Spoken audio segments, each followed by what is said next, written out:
Hey teman bicara, kembali di channel Tentang Bicara. Bicara tentang apa kita sekarang?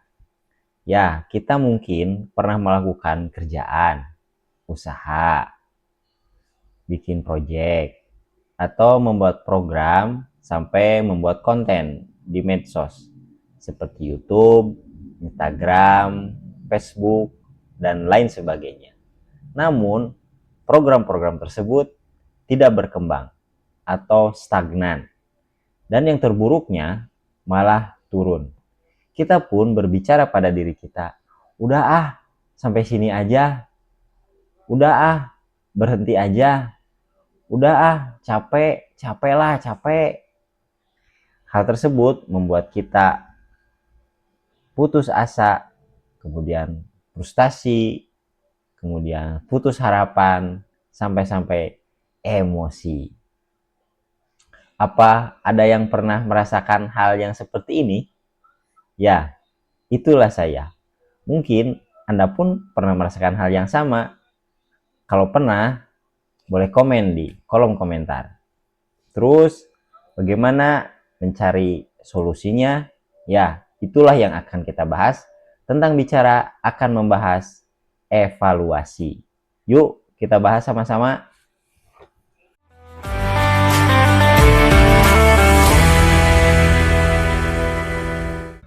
Kembali lagi, teman bicara. Kita akan membahas tentang evaluasi. Apa itu evaluasi?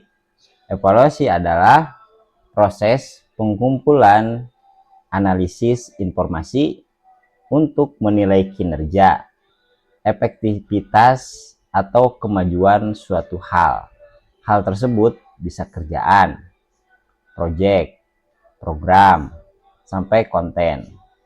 Bisa individu atau banyakan tuh. Informasi ini digunakan untuk membuat keputusan atau membuat kebijakan, mengidentifikasi sisi-sisi atau area-area yang perlu ditingkatkan atau yang perlu diperbaiki untuk menghasilkan hasil yang lebih baik di masa depan. Jadi tujuannya adalah membuat perubahan yang sudah dibuat sebelumnya. Tujuannya agar menghasilkan sesuatu yang lebih baik. Terus, kenapa kita harus evaluasi? Why? Evaluasi itu sangat penting karena membantu kita memahami suatu efektivitas proses.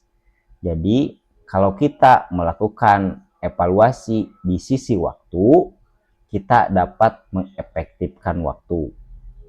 Kemudian, bilalah kita membuat produk, bila produk tersebut tidak laku di pasaran, kita bisa diperbaiki di sisi packaging, di sisi rasa kalau makanan, kalau pakaian di sisi bahan, di sisi proses produksi dari jahitannya.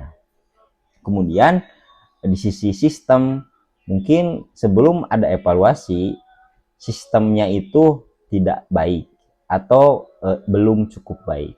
Setelah dievaluasi, kita akan membuat satu sistem yang lebih baik ke depannya.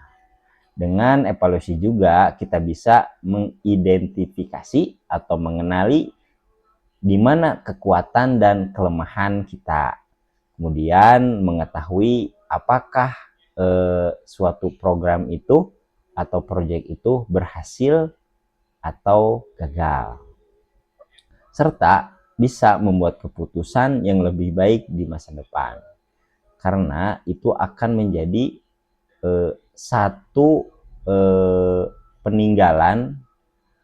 Taruhlah bila kita ada di suatu perusahaan, kemudian kita sering mengevaluasi sistem pekerjaan di suatu perusahaan, maka akan diwariskan ke bawahnya.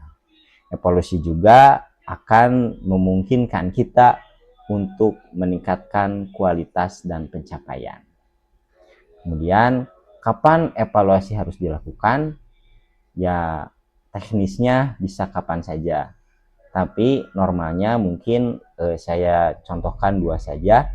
Yang pertama adalah evaluasi setelah program itu selesai. Hasilnya atau program itu dikatakan berhasil atau gagal bisa dilihat di akhirnya, atau bisa bertahap, per bulan, per tahun, per semester. Biasanya itu dilakukan oleh perusahaan-perusahaan yang cepat berubah atau fast moving, pergerakannya cepat. Contohnya adalah makanan.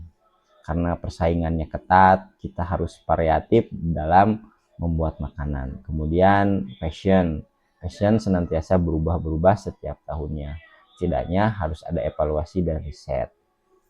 Jadi intinya evaluasi membantu kita memahami sejauh mana suatu kegiatan telah tercapai dalam bagian pencapaian tersebut dibanding dengan standar yang telah ditetapkan. Contoh nih, saya akan mengevaluasi 3 konten tentang bicara yang sudah saya rilis.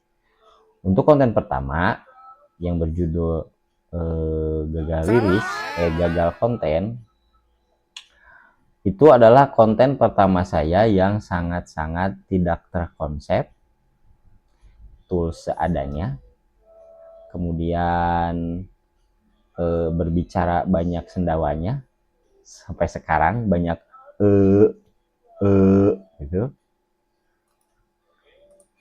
Itu adalah salah satu hal yang harus dievaluasi.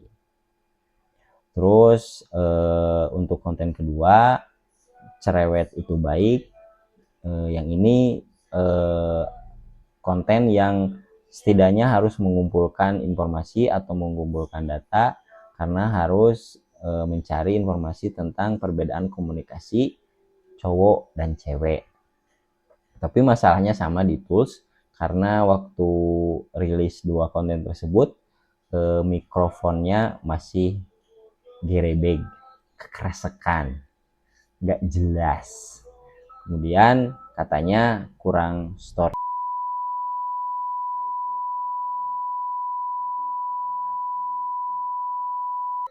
Kemudian video yang ketiga, nah ini yang benar-benar blank, yang judulnya itu bingung bikin konten, bikin thumbnail saja.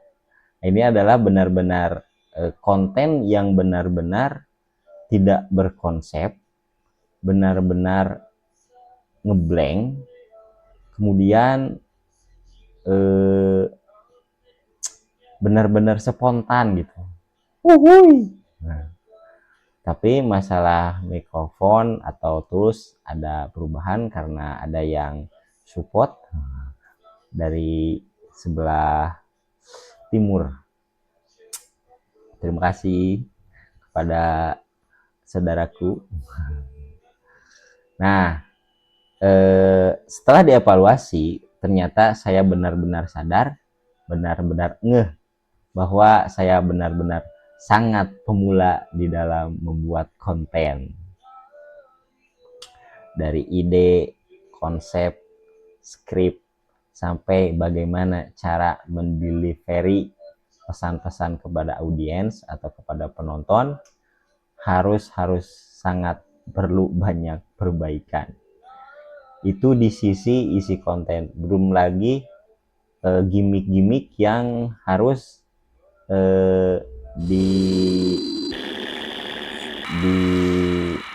mixing dengan isi konten tersebut agar konten tersebut terlihat menarik dan bisa terus ditonton sampai terakhir. Nah, itu contoh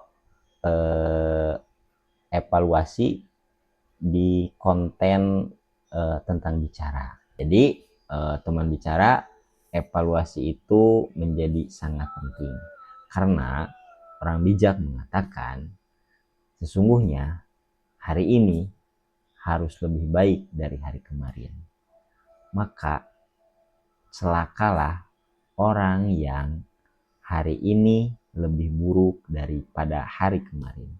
Kemudian menjadi rugilah orang yang hari ini sama dengan hari kemarin.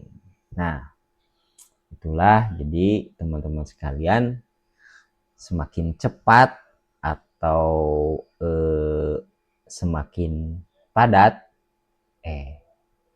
apa ya? Gimana nih? Intinya gini deh, luangkan waktu untuk evaluasi, karena jika ada khilaf bisa kita perbaiki, bila ada kurang bisa kita tambahi dengan segera.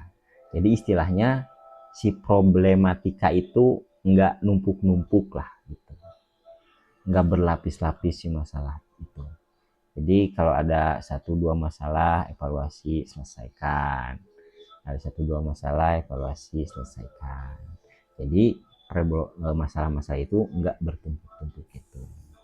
Jadi teman bicara jangan dulu frustasi, putus asa, putus harapan, tapi evaluasi aja dulu, kemudian bersabarlah. Nah, semoga teman bicara diberikan kemudahan, kelancaran dalam setiap urusannya. Kemudian terima kasih sudah menonton sampai akhir. Jangan lupa like, comment, and subscribe. Sampai jumpa di video-video selanjutnya. Bicara, berbagi, mendengar, memahami. Bye.